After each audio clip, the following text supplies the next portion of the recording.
네. 친척 중에 열심히 20년 동안 직장 생활을 한 사람이 있습니다. 네.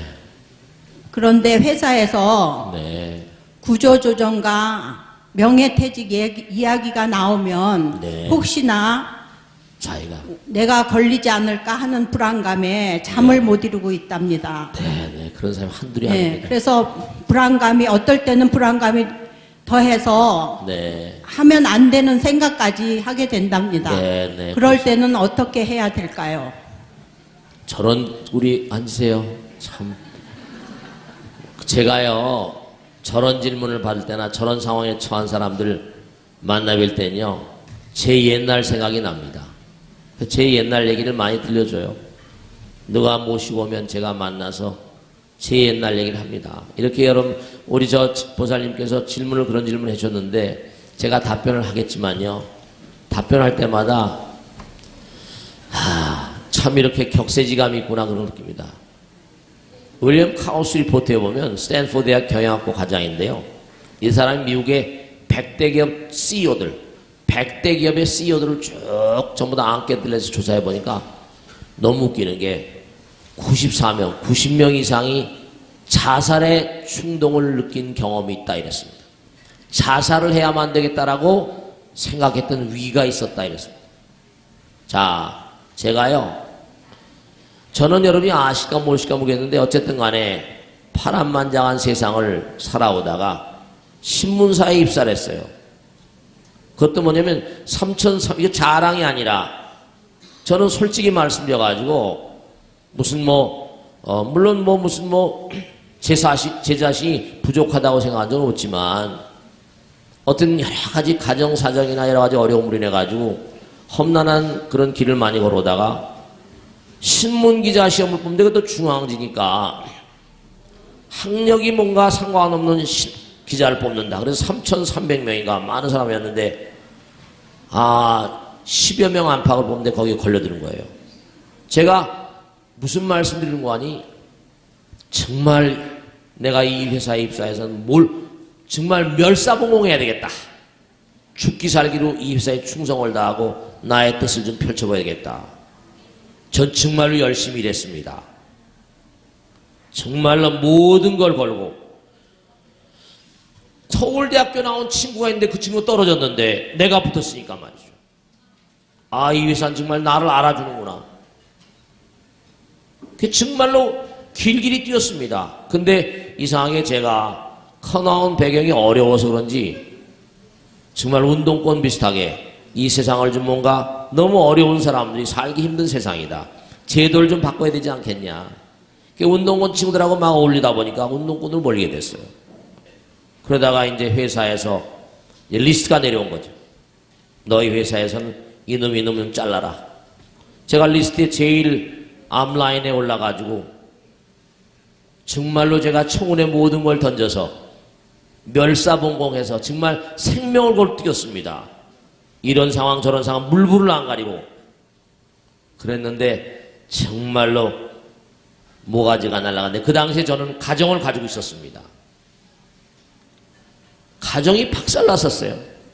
핏덩어리를 남겨두고 도망을 가야만 했었습니다. 정말 처절했었어요.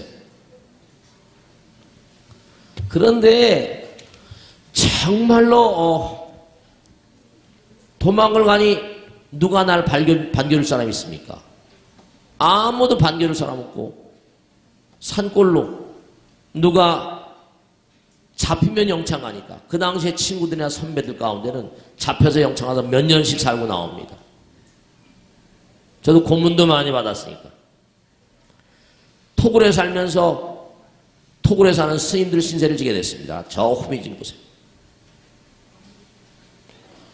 돌아가신 황엄사 동원 큰 스님 신세도 지게 되고 그래서 제가 카톨릭에 30년 몸을 담고 있다가 산중에 들어와서 중들 스님들의 생활을 자꾸만 보게 됐습니다. 바깥엔 사람이 막 총탄 앞에 죽어가는데 저 친구들은 좀 뭐하는 친구들이야 저게. 앉아서 뭘 하겠다는 거야. 막 싸웠습니다 제가. 가슴에 이게 뭐라고 표현, 가슴에 막 부글부글 끓어오르는데 참을 수가 없더라고요. 토해내지 않으면. 그러니까 막 그 산 계곡에다 막 고래고래 소리 지르고 세상을 저주하는 소리를 얼마나 질렀는지 몰라요. 아무게 나쁜 놈. 너 되잖아요, 막. 그러면 좀 속이 후련할 것 같은데 또 그러면 또 그렇고 말이에요. 그런데 제가 저보살님 질문한 것에 대해서 확실히 답변드리겠는데요. 어느 순간서부터요, 그런 생각이 들더라고요.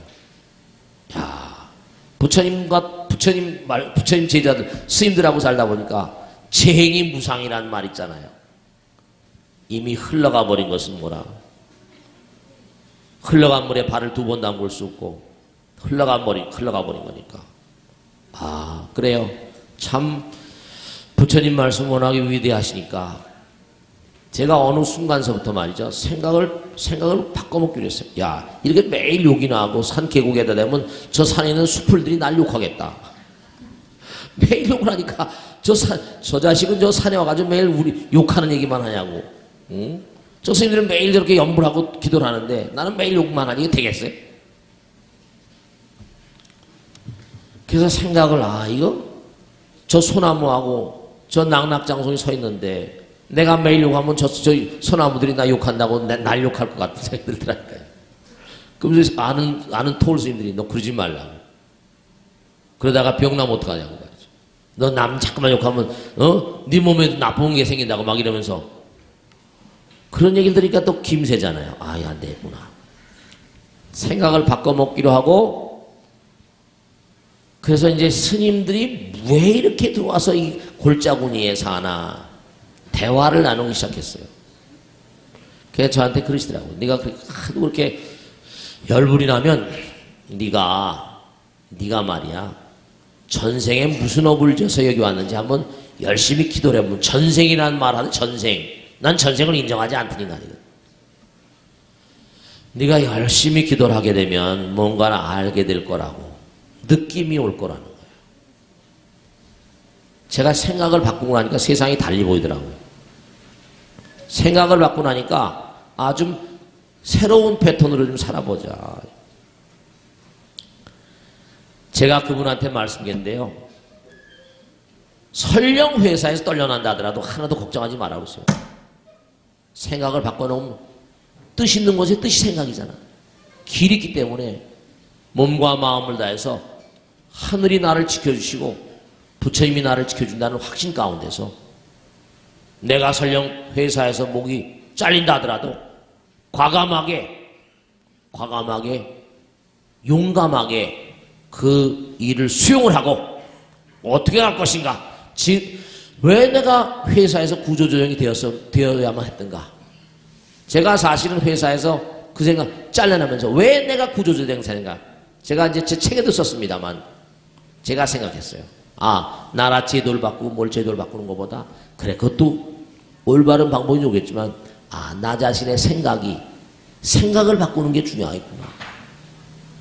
내가 어린 시절부터 싸움꾼처럼 막 고통스러운 역경을 이겨내는 투사처럼 살다 보니까 내 마음을 뭔가 바꿔나가는 그런 작업을 좀 해야 되겠구나. 세상을 바꾸기보다 나를 바꿔야 되겠구나. 그런 생각을 하게 됐어요. 그런 것처럼 한번 자기를 돌아보는 거예요. 지나간 날 동안 내가 뭐가 그릇됐던가 돌아보고 생각을 터닝시켜서 몸과 마음을 다해서 뭔가 새로운 길을 자꾸만 찾아가면 새로운 길이 열려가네요. 그 지광이가 여기 와 있잖아요. 지금 이렇게. 여기 와서 이렇게 앉아있잖아요. 어쨌거나 간에 새로운 길이, 저는 그래서 뭐 해직당한다 뭐 이런, 난 너무 공감을 너무 정말 말이죠. 그분들이 있으면 내가 시간이 없어 그렇지 그냥 뭔가 하니 붙잡고 앉아서 그냥 쇠주라도 같이 마시면 얘기해요. 쇠주를 못 마시면 말이죠. 달래주고 싶어요. 그래서 내가 이게 피를 토하면서 얘기하는 거예요. 자살, 그런 바보 같은 생각 하지 말라고. 저도 자살을 몇 번 시도했던 사람이에요. 마음대로 안 죽대요. 정말 죽고 싶었어요. 내가 더 이상 살아서 뭘 하나. 그런데도 생각을 바꿔먹으니까 저는 저를 믿었던 게 어렸을 때부터 우리 할아버지나 주변 동네 사람들이 그러니까 중요한 건 아이들한테 있잖아요. 말이 씨가 된다 그렇지. 그 말이 제가 귀에 쟁쟁했던 게 자랑이 아니에요. 절보러 동네 사람이 신동이라고 그랬거든. 천재라고 그러고. 그러니까 신동이라고 천재라고 불리면 내가 이렇게 죽어서 되겠나? 퍼뜩 그런 생각이 들거든. 어디 가더라도 살 수 있겠지. 분명히 다른 길이 열리세요. 부처님께서 길을 열어주세요. 확실히 분명합니다. 생각을 바꾸면 또 다른 천지가 열려요. 안전의 신천지가 열립니다.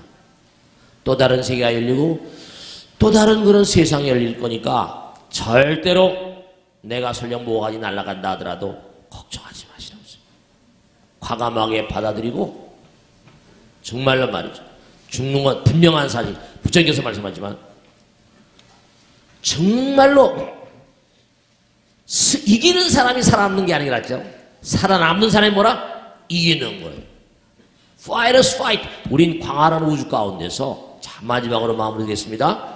이 광활한 우주 가운데서 우리가 왜 이렇게 존재하는가 하면 우린 성불의 길, 우린 성불의 길에 서 있는 사람들이거든요. 우리 언제가 다 부처될 뿐이고 지금도 부처님이에요. 우리가 우리의 마음 가운데 부처님 계시지만 현실은 그렇지 않잖아요. 중생이지만 이걸 꿈과 현실의 일체화 이럴 때까지 성불할 때까지 우리 계속 투사로 살아야 돼요. 투사로 살아요. 우린 투사예요. 그렇기 때문에 계속해서 어려움이 오더라도 쓰러지지 않고 굴하지 않고 몸과 마음을 다해서 부처님께 기도하는 마음으로 나가면 부처님 말씀 벗삼아 나가면 부처님은 우리를 외동아들 같다고 그랬잖아요. 부처님의 인도가 있습니다. 전 확신해서 말씀드렸어요. 그러니까 어떤 어려움을 겪는 분이라 하더라도 이 방송을 보는 그 누구라 하더라도 저는 정말로 처절함 속에 인생을 사는 사람입니다.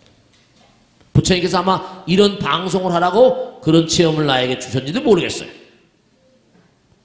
이 방송을 보신 분들이 정말로 몸과 마음을 내서 정말로 내가 생각을 바꿔먹으면 세상은 완전히 안전의 신천지가 전개된다는 걸 명심하시고 또 달리 여러분들 그분을 기다린 세상이 있어. 그분을 기다린 세상이 있다는 걸 명심하시라고. 지구왕년도 잘 가보니까 이게 나를 기다린 세계구나 이렇게 느낄 때가 많이 있습니다. 세속에서 백날 해봤자 무슨 부처님께서 왕도 버렸잖아. 대통령도 버리고. 아 이게 내가 갈 길이구나. 다른 종교로 30년 믿었지만 이렇게 스님으로 가는 길이 후회롭지 않고 씩씩하게 가는 길이 새로운 세상이 열렸어요. 새로운 세상이 열립니다. 그런 마음을 가지시고 씩씩하게 과감하게 나에게 오는 걸 받아들이고 수용하고 약해지지 말고 어떻게 내가 이 길을 갈 것인가, 어떻게 이것을 받아들이고 어떻게 갈 것인가, 그런 마음을 굳건히 다지시면 안전에 여러 그분을 기다리는 세상이 있다. 나를 기다리는 세상이 있구나. 나를 기다렸던 세상이 있구나. 그런 걸 확실히 느낄 때가 오실 거예요. 아시겠죠?